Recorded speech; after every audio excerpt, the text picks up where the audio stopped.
Hi, today I'm going to talk about whether I think it's worth pursuing an autism or ADHD diagnosis.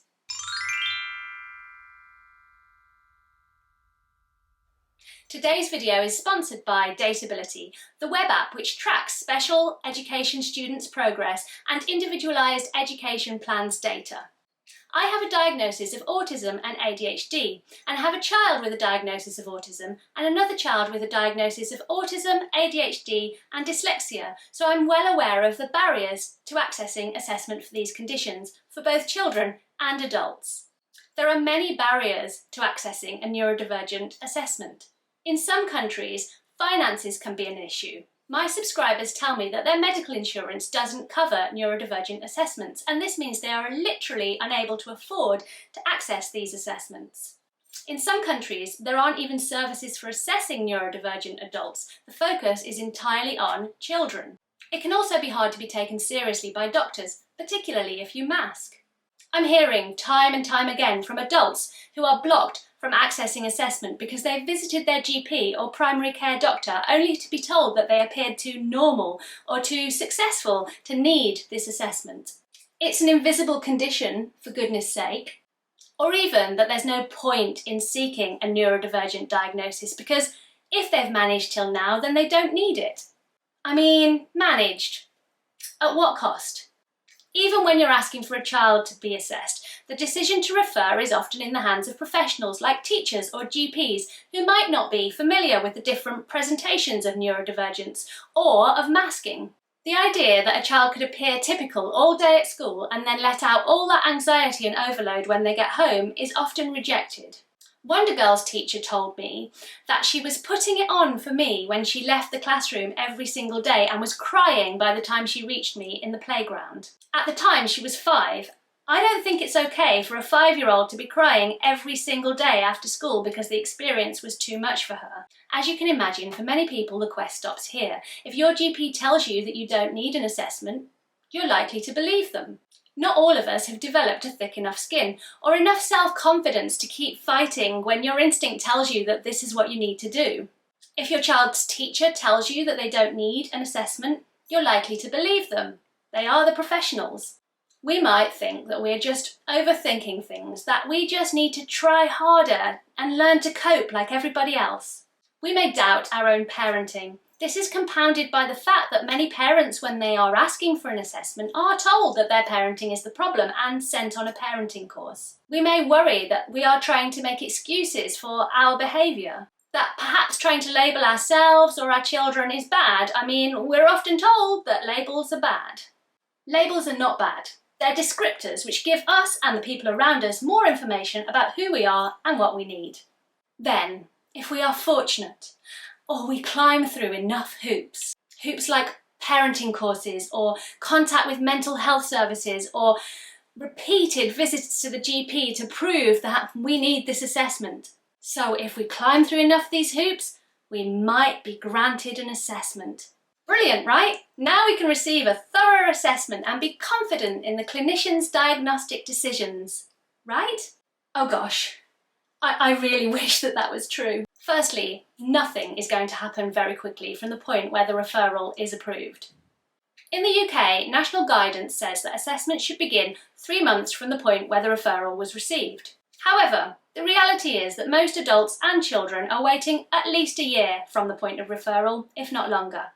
I have friends who have waited more than 2 years for an autism assessment, and I was told that I should expect to wait 3 years for an ADHD assessment, and that was before the pandemic. But once you get to the assessment, it's finally time to make progress, right? I first raised concerns about my eldest daughter when she was 3 years old. She was assessed at her preschool, and I saw a paediatrician who told me that all of her behaviours were entirely typical and that there was nothing to be concerned about. So I believed her. Why wouldn't I? She was the professional and I was the mum. Fast forward to age 7 years when her school raised concerns and asked to refer her to a paediatrician again. By age 8, she had been assessed and diagnosed as very definitely autistic. So that's 4 years in which we could have recognised her autism, and that could have informed our parenting. 4 years in which her behaviour seemed pretty autistic to me, but I pushed that down and trusted the professionals. When I pursued an assessment for my youngest, she was 4. She was assessed and she scored very highly on the ADOS assessment, a test commonly used to assess for autism. So we had a meeting with the paediatrician and a speech and language therapist in which we were told that she displayed many autistic behaviours and was likely autistic, but that since the school didn't recognise it and therefore the paperwork had come back from the school with no evidence, that meant that they couldn't diagnose her. Here in the UK, for a child to be diagnosed with autism or ADHD, there needs to be evidence of the symptoms showing in more than one setting, and that would usually be home and school. So they told me that they would keep seeing her until she did start to struggle in school, which she would eventually. And that when she was more obviously struggling, evidence would come from the school and then they would be able to diagnose her. As you can imagine, this was not a satisfactory outcome for me, and overloaded by all the stress of the experience, I had my own meltdown right there in the paediatrician's office. Embarrassing as it was, it did lead the paediatrician to speak to the school again, because although she wanted to diagnose her with autism, her hands were tied by the system. The school's Senko did a more detailed observation of my daughter and noticed more subtle traits like her over-reliance on a best friend to get her through the school day and facial expressions that didn't quite match up with what she was saying. Things that a classroom teacher with 32 children to cope with would be less likely to notice. Then she received her diagnosis. But without the kindness and extra effort on the part of the paediatrician and the school Senko, she would likely have been left without diagnosis for many years. How much damage could that have caused? Now, to be clear, I'm not blaming teachers. Goodness knows they are incredibly special people who work really hard to support our children through their education.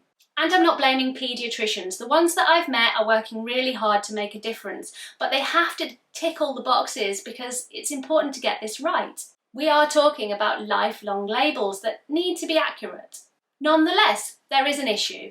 There are neurodivergent children who are not getting diagnosed because they mask. I'm not sure how we get past this.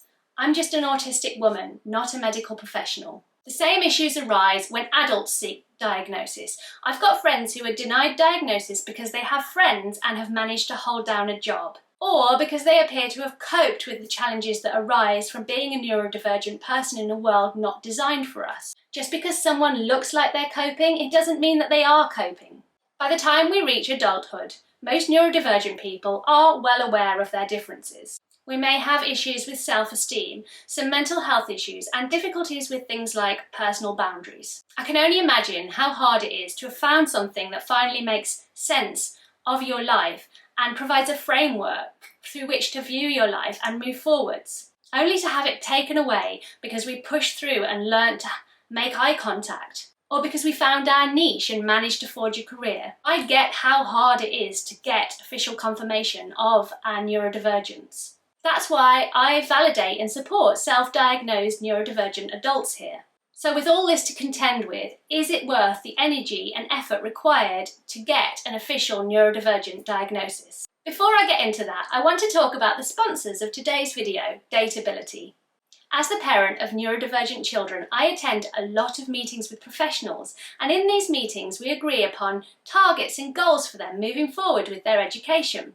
Unfortunately, this information isn't always shared with all their teachers, and progress is really hard to track. Frankly, it can be exhausting and time-consuming. With Datability, teachers can keep track of SEND students' goals, behaviours and academic performance. And they can share that information with parents. So I can stop worrying about whether the goals we set in meetings are translated into the classroom.